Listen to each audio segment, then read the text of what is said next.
Staaten von Amerika, Barack Obama. Ladies and gentlemen, please welcome Governing Mayor of Berlin, Chancellor of the Federal Republic of Germany, Dr. Angela Merkel, and the President of the United States of America, Barack Obama.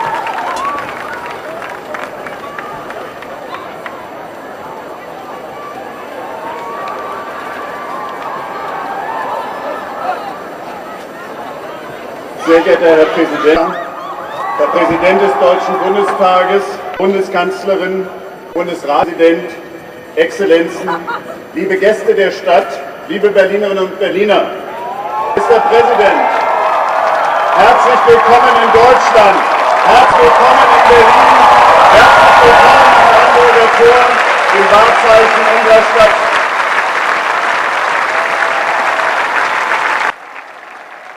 Einst stand an diesem Ort, die Berlin und die Welt auf brutale Weise teilte. Heute ist das Brandenburger Tor offen. Es ist das Symbol dafür, dass das Unmögliche wahr werden kann, dass Diktatur und Unfreiheit überwindbar sind.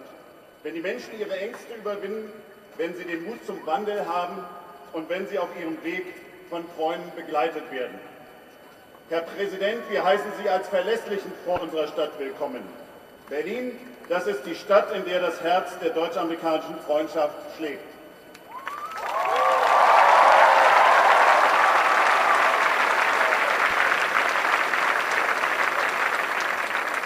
Dankbar erinnern sich die Berlinerinnen und Berliner, wie uns die Amerikaner nach dem Krieg die Hand gereicht haben. Wir denken an die Luftbrücke, dieses einzigartige Bekenntnis der westlichen Allianz zu dieser Stadt. Ich begrüße besonders herzlich Gail Halverson, den legendären Rosinenbomber-Piloten. Er und seine Kameraden haben die Lebensfähigkeit der Stadt sichergestellt. Herzlich willkommen, Gail. Er ist ein Freund Berlins.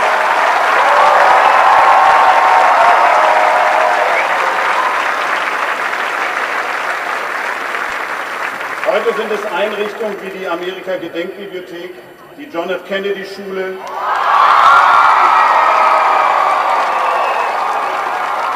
und die Merkel Academy. Sie bauen stabile Brücken über den Atlantik. Und es kommt darauf an, dass viele junge Menschen sie nutzen, denn sie sind es, die unsere Zukunft gestalten werden. Ihr Besuch, Herr Präsident, erinnert uns an die bewegende Geschichte unserer Freundschaft mit dem amerikanischen Volk. Wir denken an den Besuch von John F. Kennedy vor bald 50 Jahren am 26. Juni 1963. Nach dem Mauerbau stand die Stadt noch unter Schock. Der Besuch des amerikanischen Präsidenten war ein starkes Zeichen der unverbrüchlichen Solidarität mit den Berlinerinnen und Berlinern. John F. Kennedy gab den Menschen Hoffnung, als er ihnen den unvergesslichen Satz zurief: Ich bin ein Berliner.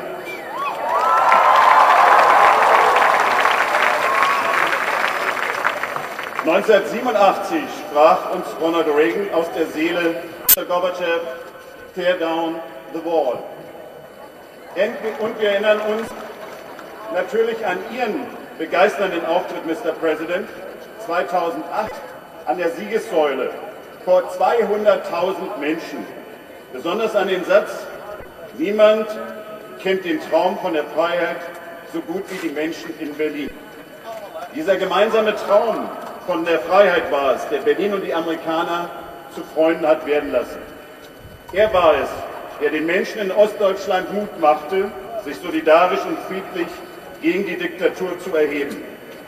Der Traum von Frieden und Freiheit und Solidarität hat die Mauer zum Einsturz gebracht. Der Freiheit und Solidarität ist es, der uns auch heute verbindet. Wir wissen, die Vereinigten Staaten von Amerika gründen auf dem Ideal, dass alle Menschen gleich geschaffen sind. Und wir verfolgen mit Respekt, dass Sie, Herr Präsident, alles daran setzen, dass dieses Ideal auch die Richtschnur täglicher Politik ist. Dieses Ideal einer Freiheit von Unterdrückung und Not, eines gleichen Zugangs zu den Chancen und Möglichkeiten der Gesellschaft für Menschen unterschiedlicher Hautfarbe, Religion und Lebensweise. Dieses Ideal einer freien und solidarischen Gesellschaft ist es, was viele Menschen aus aller Welt mit unserem toleranten und weltoffenen Berlin verbinden.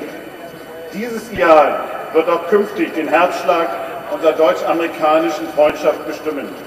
Und es gibt Kraft, um unsere Zukunft gemeinsam zu gestalten.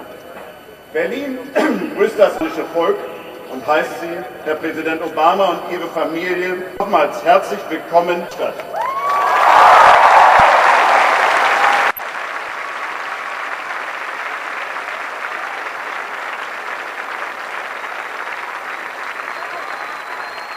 Meine Damen und Herren, die Bundeskanzlerin Frau Dr.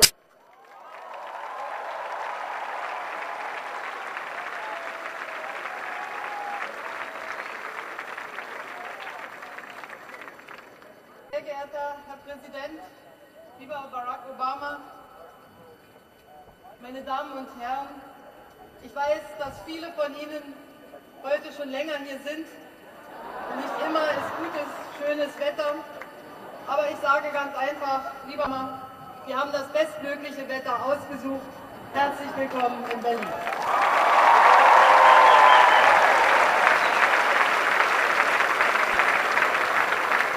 Das Brandenburger Tor, dieses zunächst jahrzehntelang geschlossene und seit 1989 wieder offene Tor, ist für unser ganzes Land, für diese Stadt und auch für mich ganz persönlich das Symbol unserer Freiheit.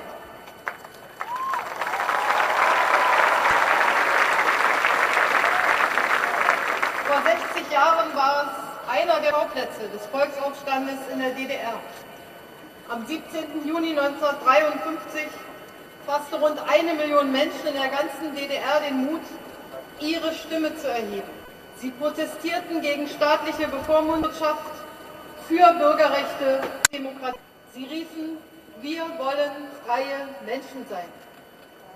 Ihr Ruf wurde damals von den auffahrenden sowjetischen Panzern erstickt, doch die Sehnsucht nach Freiheit, sie blieb lebendig. Am Ende brach sie sich im Herbst 1989 Bahn, als ein Unterdrückungsregime des Ostblocks nach dem anderen in sich zusammenbrach. Und am 9. November 1989 dann auch die Berliner Mauer fiel. Die Bilder der jubelnden Menschen gerade hier am Brandenburger Tor, sie gingen um die Welt. Die Überwindung der Teilung und die Einheit unseres Landes wurden möglich, weil im Herbst 1989 viele Menschen der DDR im friedlichen Protest auf die Straße gingen. Und sie riefen, wir sind das Volk, wir sind ein Volk. Weil Staatsmänner wie Bundeskanzler Helmut Kohl die geschichtliche Stunde erkannt haben.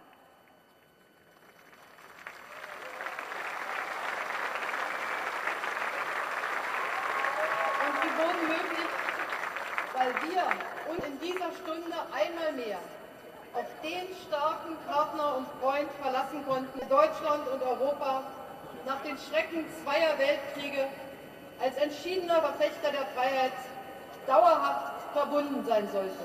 Auch die Vereinigten Staaten von Amerika.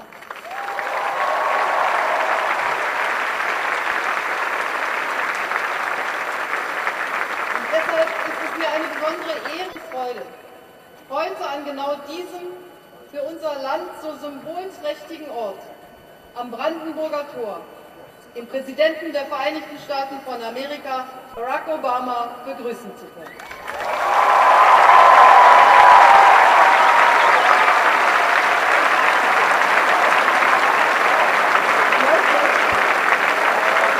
Lieber Herr Präsident, lieber Barack Obama, die Freundschaft, der Beistand Deutschland und die Treue der Vereinigten Staaten von Amerika zu Deutschland, sie sind einzigartig und sie sind tief in unseren Herzen verankert.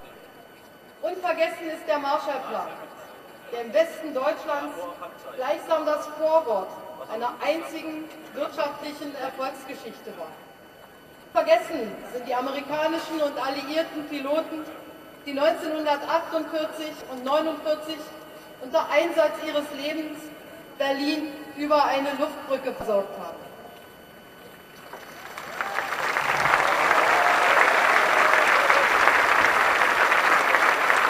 Unvergessen ist John F. Kennedys Bekenntnis dieser Stadt, ebenfalls fast auf den Tag genau vor 50 Jahren. Unvergessen ist Ronald Reagans wenige Meter von hier an den sowjetischen Staats- und Regierungschef Gorbatschow die Mauer einzureißen. Unvergessen ist die Unterstützung Bush Senior bei der Wiedervereinigung unseres Landes. I just want to wait until I'm You're doing a generic top, no lullaby, generic bottom, that 15 or 20 Ja, seconds. Amerika hat einen überaus großen Anteil daran, dass sich das Brandenburg vom Ort der Teilung zum Symbol von Einigkeit und Freiheit wandeln konnte. Und so war es dann auch nur folgerichtig. Nur wenige Tage nach den schrecklichen Anschlägen des 11. September gerade auch an diesem Ort eine große Menschenmenge versammelte, um Amerika in der Stunde der Trauer und der Not beizustehen. Es ist diese tiefe und unverbrüchliche Verbundenheit, auf die wir auch unsere gemeinsame Zukunft bauen. So entwickeln wir die transatlantische Freundschaft für das 21. Jahrhundert weiter. Gemeinsam suchen und finden wir Antworten auf unsere weltweiten außen- und sicherheitspolitischen Fragen. Gemeinsam ziehen wir notwendige Lehren aus der verheerenden Weltfinanzkrise 2008. Gemeinsam begründen wir mit der transatlantischen Handels- und Investitionspartnerschaft die größte Freihandelszone der Welt, von der die Weltwirtschaft insgesamt profitieren wird.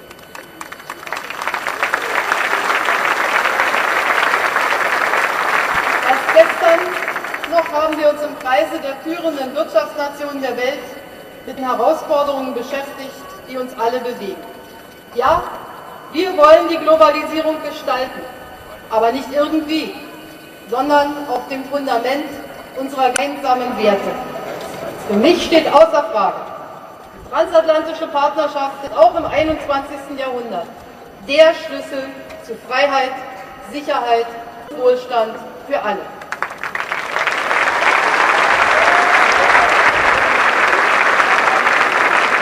Auch im 21. Jahrhundert gibt es keine besseren Partner füreinander als Amerika und Europa. Sehr geehrter Herr Präsident, lieber Barack, so heiße ich dich willkommen in dieser Stadt, willkommen am Brandenburger Tor. Ich heiße dich willkommen bei Freunden.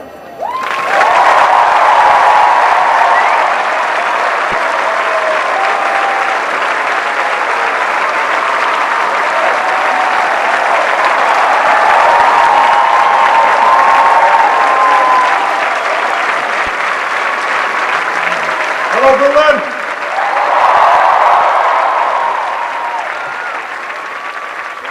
Thank you, Chancellor Merkel, for your leadership, your friendship, and the example of your life. Child, East, the leader of a free and united Germany. As I've said, Angela and I don't exactly look like previous German and American leaders, but the fact that we can stand here today. Good morning, Charlie and Nora. President Obama chose this historic backdrop of the Brandenburg Gate in Berlin to deliver what the White House considers a significant foreign policy address, which in large measure 10-9-8-7-6-5-4-3-2-1, 10-9-8-7-6-5-4-3-2-1, 10-9-8-7-6. Okay. Charlie and Nora, right? This is for 7, right? Mayor Moberg, distinguished guests. Got to go in just a couple seconds. Ready? Brett? Okay. Okay. This is the top for the 7 a.m. West Coast edition of CBS This Morning. The top of the 7 o'clock West Coast edition of CBS This Morning. I'll wait for the applause to die down. We can be a little more informal among friends. Well, good morning, Charlie and Nora. President Obama chose the historic backdrop of Brandenburg Gate to give the speech he's delivering now, which the White House considers a significant milestone in his foreign policy agenda. The president will simultaneous reductions of nuclear stockpiles in the United States and Russia, part of the overall goal of eliminating nuclear weapons worldwide. Bring with me the enduring friendship of the American people, as well as my wife Michelle and Marie and Sasha.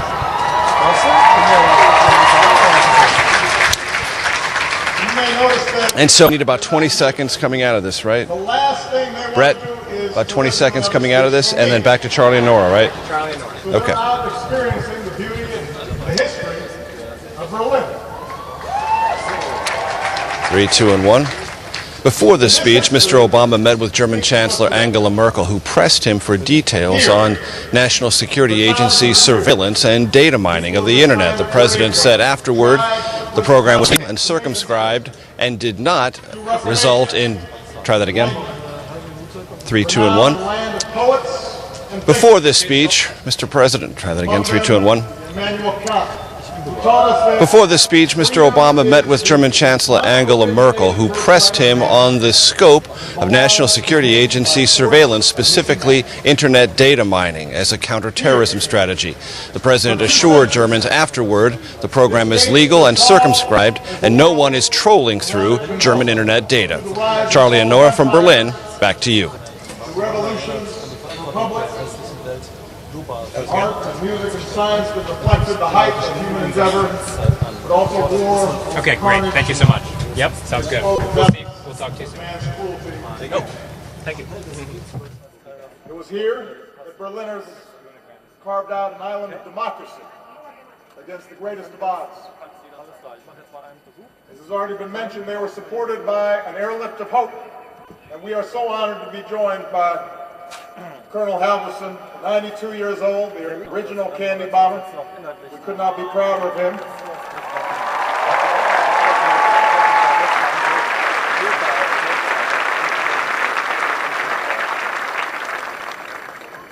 I hope I look that good, by the way, when I'm 92. During that time, the Marshall Plan seated Merkel. The North Atlantic Alliance protected our people. And those in the neighborhoods, the nations to the east, from the knowledge that freedom was possible here in Berlin. The waves of crackdowns and suppression might therefore someday be overcome. Today, 60 years after they rose up against oppression, we remember the East German heroes of June 17th. When the wall finally came down, it was their dreams that were fulfilled. Their strength, their passion, their enduring example remind us that for all the power of militaries, for all the authority of governments, it is citizens, whether to be defined by a wall or whether to tear it down.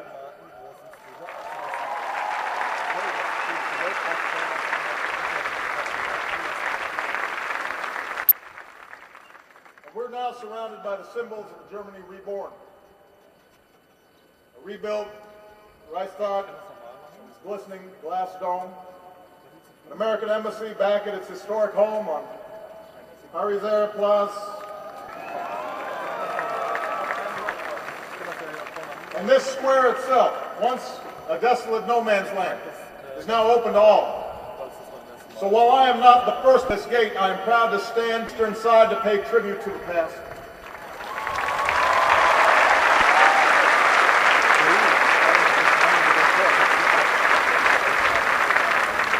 For throughout all this history, the fate of this city came down to a simple question. Will we live free or in chains? under governments that uphold our universal rights or regimes that suppress them. In open societies that respect the sanctity of the individual and our free will, or in closed societies that suffocate the soul. As free people stated our convictions long ago. As Americans, we believe that all men are created equal, with the right to life and liberty, and the pursuit of happiness. And as Germans, you declared in your basic law that the dignity of man is inviolable.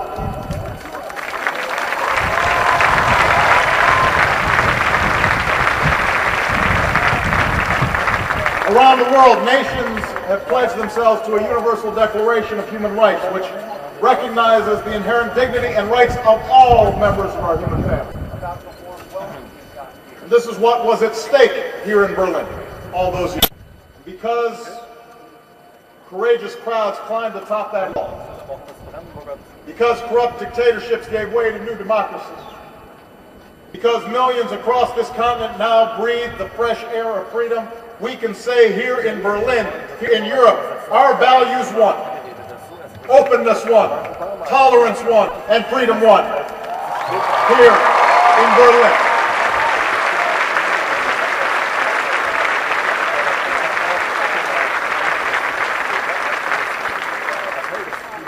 And yet more than two decades after that triumph, we must acknowledge that there can at times be a complacency among our Western democracies. Today, people often come together in places like this to remember history, not to make it. After all, we face no concrete walls, no barbed wire, there are no tanks poised to quarter, there are no visits to fallout shelters. So sometimes there can be a sense that the great challenges have somehow passed. That brings with it a temptation to turn inward, to think of our own pursuits and not the sweep of history, to believe that we've settled history's accounts, that we can simply enjoy the fruits won by our forebears. But I come here today, Berlin, to say complacency is not the character of great nations. Today's threats are not as stark as they were half a century ago. The struggle for freedom and security and human dignity, that struggle goes on. And I've come here to this city of hope because the tests of our time demand the same fighting spirit that defined Berlin a half century ago. Chancellor Merkel mentioned that we mark the anniversary of President John F. Kennedy's stirring defense of freedom, embodied in the people of this great city. His pledge of solidarity, Ich bin ein Berliner, echoes through the ages. But that's not all that he said that day. Less remembered is the challenge that he issued to the crowd before him. Let me ask you, he said to those Berliners, let me ask you to lift your eyes beyond the dangers of today and beyond the freedom of merely this city.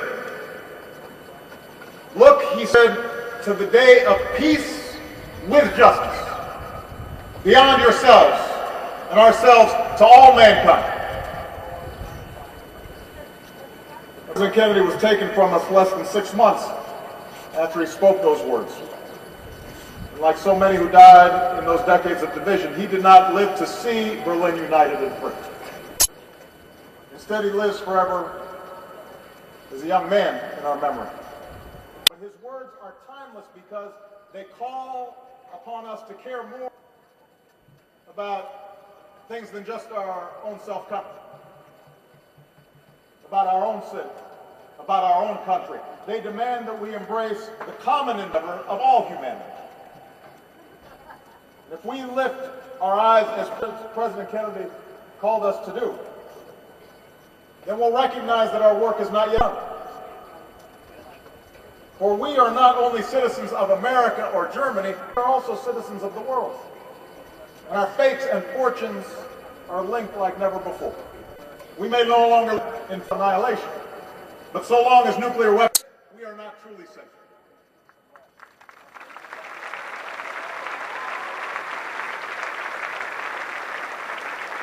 We may strike blows against terrorist networks, but if we ignore the instability and intolerance that fuels extremism, our own freedom will eventually be in danger. We may enjoy a standard of living that isn't the envy of the world, but so long as hundreds of millions endure the agony of an empty stomach or the anguish of unemployment, we're not truly prosperous.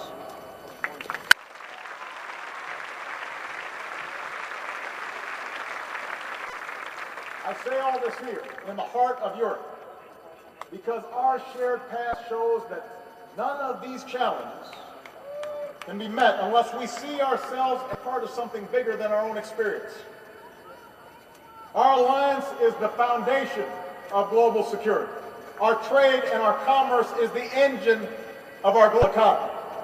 Our values call upon us to care about the lives of people we will never meet. When Europe and America lead with our hopes instead of our fears, we do things that no other nations can do. No other nations will do. So we have to lift up our eyes today and consider the day of peace with justice that our generation wants for this world. I'd suggest that peace with justice begins with the example we set here at home. For we know from our own histories that intolerance breeds injustice, whether it's based on race or religion, gender, or sexual orientation. You know, we are stronger when all our people, no matter who they are or what they look like, are granted opportunity. And when our wives and our daughters have the same opportunities as our husbands and our sons.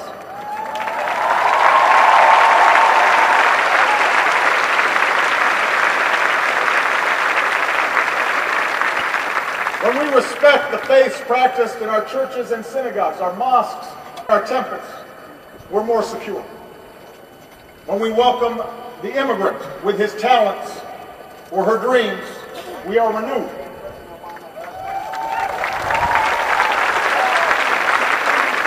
When we stand up for our gay and lesbian brothers and sisters and treat their love and their rights equally under the law, we defend our own liberty as well. We are more free than all people can pursue their own happiness.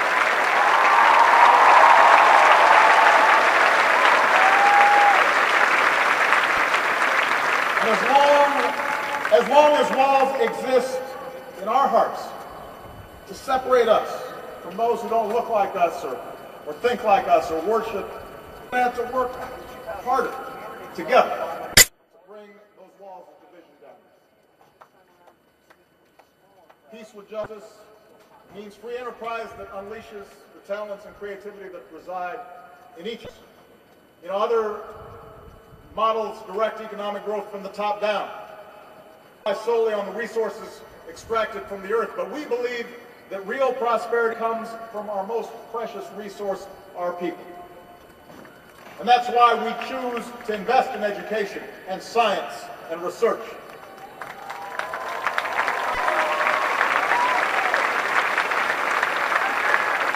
And now, as we emerge from recession, we must not avert our eyes from the insult of widening inequality or the pain of youth who are unemployed.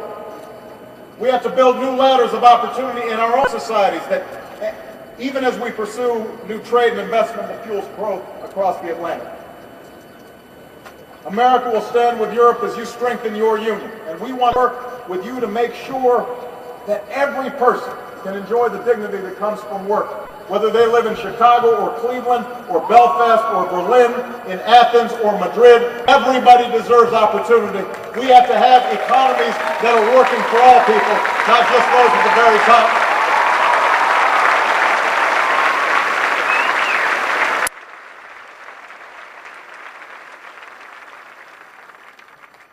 Peace with justice means extending a hand to those who reach for freedom, wherever they live. Different people have their own path, but we must lie that those who live in distant places don't yearn for freedom and self-determination just like we do. that they don't somehow yearn for dignity and rule of law just like we do. We cannot dictate the pace of change in places like the Arab world, but we must reject the excuse that we can do nothing to support it.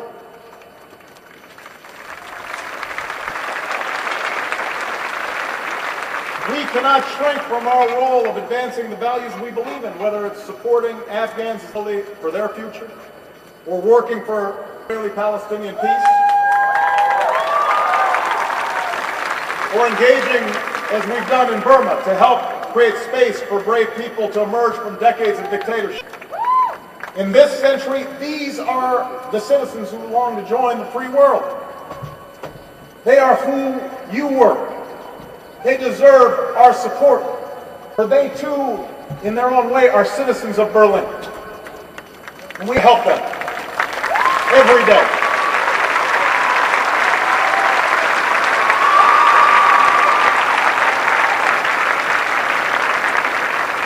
Peace with justice means pursuing the security of a world without nuclear weapons, no matter how distant that dream may be. And so, as President, I've strengthened our efforts to stop the spread of nuclear weapons, reduce the number and role of America's nuclear weapons. Because of the START Treaty, we're on track to cut American and Russian deployed nuclear warheads to their lowest levels since the 1950s.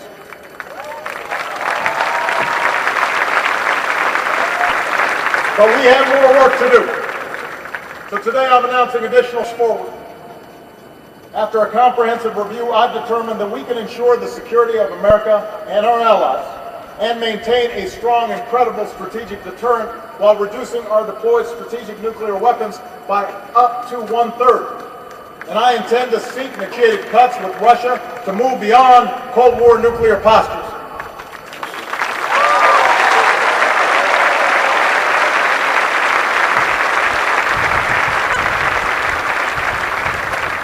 At the same time, we'll work with our NATO allies to seek bold reductions in U.S. and Russian tactical weapons in Europe. And we can forge a new international framework for peaceful nuclear power, reject the nuclear weaponization that North Korea and Iran may be seeking. America will host a summit in 2016 to continue our efforts to secure nuclear materials around the world, and we will work to build support in the United States to ratify the Comprehensive Nuclear Test Ban Treaty and call on all nations to begin negotiations on a treaty that ends production of fissile materials for nuclear weapons. These are steps we can take to create a world of peace with justice.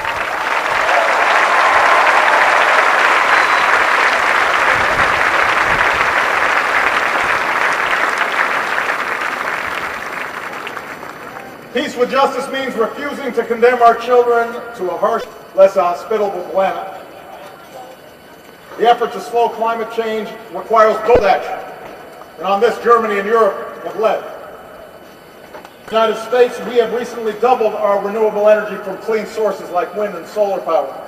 We're doubling fuel efficiency on our cars. Our dangerous carbon emissions have come down, but we know we have to do more, and we will do more.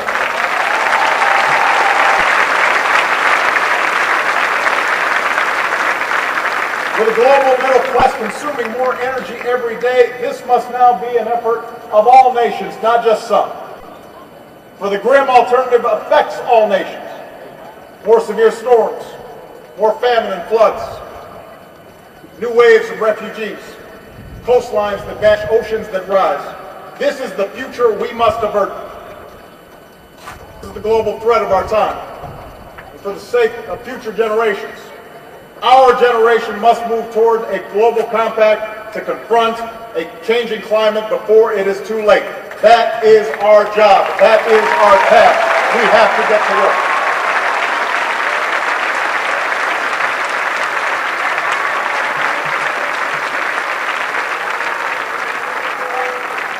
Peace with justice, meeting our moral obligations.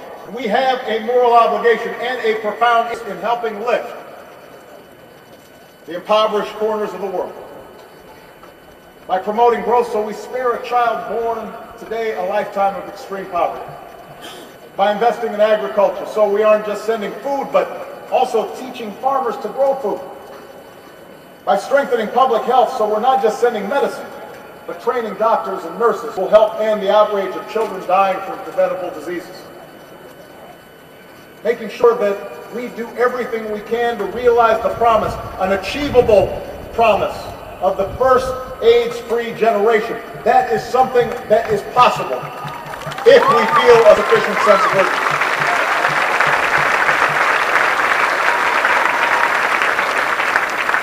Our efforts have to be about more than just charity. About new models of empowering people to build institutions, to abandon the rot of corruption, to create ties of trade, not just aid, both with the West and among the nations that are seeking to rise and increase. Because when they succeed, we will be more successful. Our fates are linked.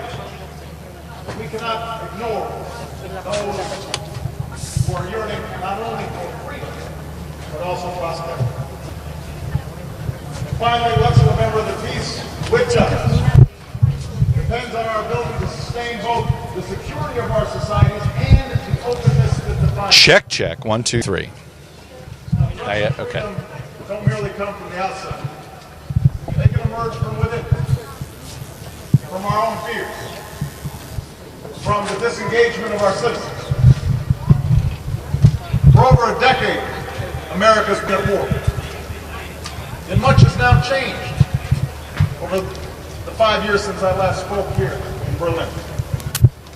The Iraq War is now over. The Afghan War is coming to an end. Osama bin Laden is no more. Our efforts against Al-Qaeda are evolving. And given these changes, last month I spoke about America's efforts against... Hello. Chuck Todd here. I drew inspiration from one Chuck of our Todd. fathers, James Madison, Hello, 1, 2, 3. who wrote, "No nation could preserve its freedom in the midst of... Hello, 1A New York. warfare." James Madison. Okay.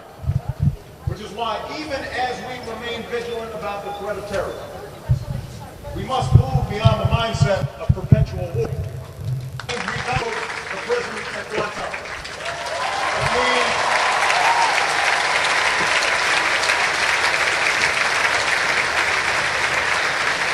It means tightly control our use of new technologies like drones. It means balancing the pursuit of security with the protection of privacy. And I'm confident that that balance can be struck. I'm confident of that. And I'm confident that working with Germany, we can keep each other safe, while at the same time maintaining those essential values to which we come. Our current program... Hey, do you have my iPad? Did I hand it to you or did I leave it over there? That's all right. I do. Keep talking to me, Sean. Keep talking. Safe here in the United States and here in Europe.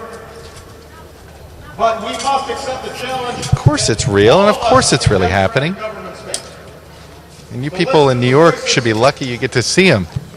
Maybe. We'll see. I think they got one. We'll see. Every baseball team goes on one good run. They haven't done it yet. Let's see how they do.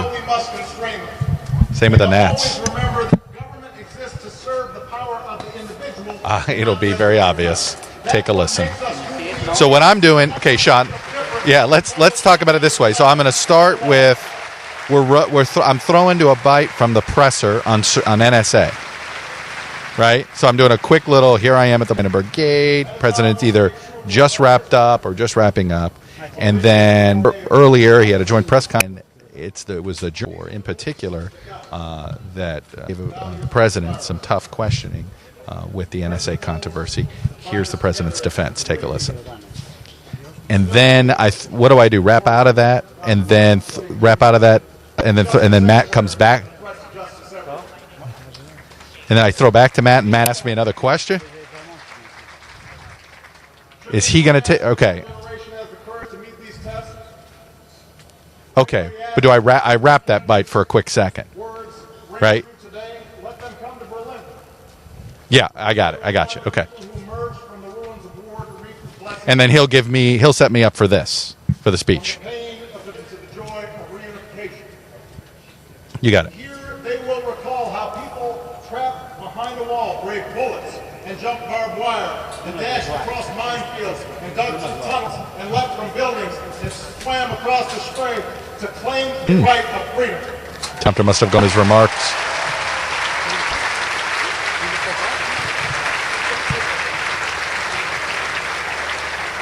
The wall belongs to history.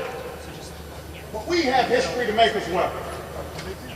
And the heroes that came before us now call to us to live up to those highest ideas. To care for the young people who can't find a job in our own countries and the girls who aren't allowed to go to school overseas. To be vigilant in safeguarding our own freedom, but also to extend a hand to those who are reaching for freedom abroad. This is the lesson of the ages. This is the spirit of Berlin. The greatest tribute that we can pay to those who came before us is by carrying on their work to pursue peace and justice, not only in our countries, but for all mankind. Vielen Dank. God bless you. God bless the peoples of Germany, and God bless the United States of America. Thank you very much.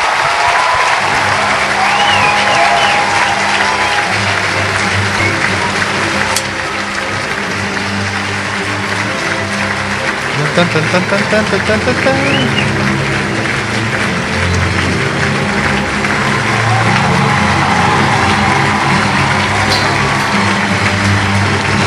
I am, buddy.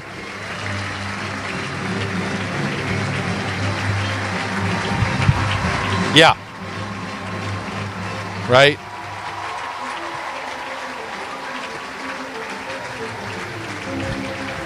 Gotcha. No tag. Gotcha.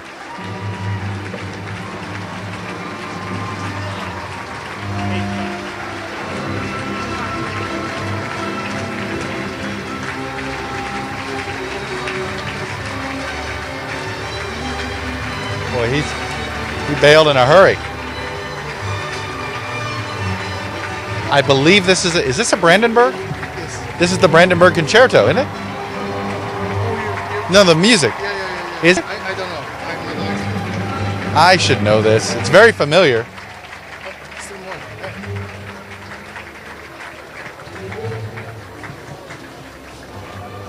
All right.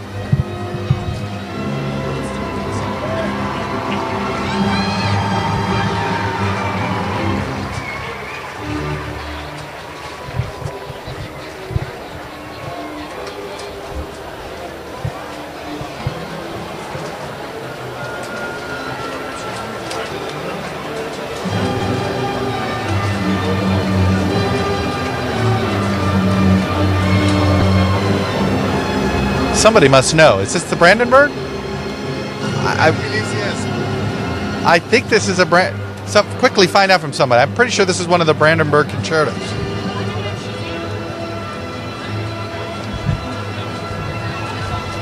Man, I'm ashamed. I should know. You should wait for today. Has to be a mature person, to know that. I hear you. If there's Rammstein, he would know.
Good morning, Matt. A very hot day in Berlin. President, of course, just finishing this speech at the Brandenburg Gate behind me. You bring up this issue of the NSA controversy. Let me at least set the scene for you as far as the German public is concerned. The German media, that's been a hot topic here. Obviously, Germans very sensitive to the idea of governments eavesdropping, the history of the East German communist movement, the Nazis. So this has been a hot topic, one politically a little concerning to Angela Merkel. Well, the German press corps pressed the president on this issue, and here's how he addressed it at that press conference. Take a look.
He did, Matt. He called for a new reduction of nuclear weapons and a new negotiation between the United States and Russia in particular. As you know, the New START Treaty was signed in Prague a couple of years ago. Europe, Central Europeans, Eastern Europeans in particular, very sensitive to the nuclear issue. A lot of U.S. presidents come over here and promise new nuclear reduction. That's what this president did. But by the way, in this speech, he touched on other issues.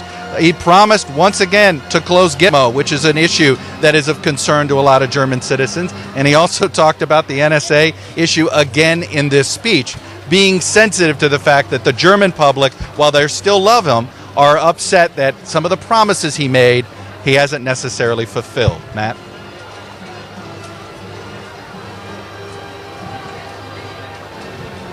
You got it.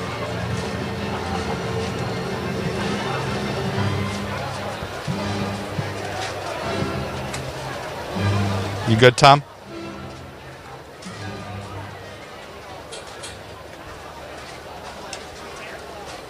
Good. All right, buddy. Okay, wait. We're going to do a news channel ads live. News channel ads live here? Okay. Right now. Tell me when. Anytime you're ready, they're watching. Okay. Am I leaving space for a bite or no? Of the speech and of the presser? Which one was more interesting? The presser is what you just did for the Today Show. It is. Do the presser because you have that in your head. Do the presser. All right. 3. The site of the president's quick trip here to Europe was a speech here at the Brandenburg Gate, doing something that JFK or Ronald Reagan could never have done. He faced east and delivered this speech on the east side of the gate. There was some policy that was involved, not just the symbolism, calling for a 1/3 reduction in nuclear arms, both with the United States and the Russians. Of course, that has to be a new negotiation. That's going to take time, but it's an ambition that the president has had for a while, and it's always an issue of greater concern to Europeans, frankly, than Americans. But before this speech, the president was grilled on the NSA controversy. It has followed him over here across the ocean. Germans in particular, and the German media has been very tough on the president, very tough on the U.S. government on this issue. Obviously, a very sensitive history of the East Germans, the history of the Nazis on eavesdropping, and they pressed him, the German media today, pressed the president on this point. This is how he defended himself and the program. 3, 2, 1.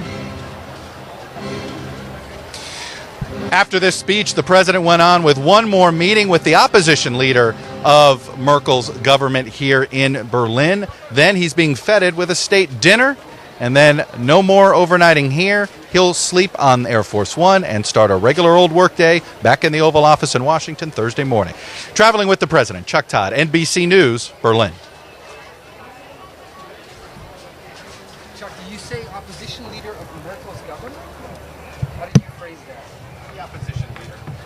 Yeah, it's not the opposition leader of Merkel's government. It's the opposition leader of he's the challenger to Merkel of a different party. Oh, I understand. No, I know. Yeah, No, I think I understand what you're saying. I think, as far as our election is concerned, they get it. Yeah. I'm not going to weigh in on this one. Yeah, I'm not. I know what you're saying. That. It's fine. Okay. Thank you very much. Thanks, guys. Thank you. Thank you, my friend. Yeah, thank you. Bye-bye. See you. See you, Nathan. Thank you. I don't know those like. I feel like I need to bring that with me. Am I doing another?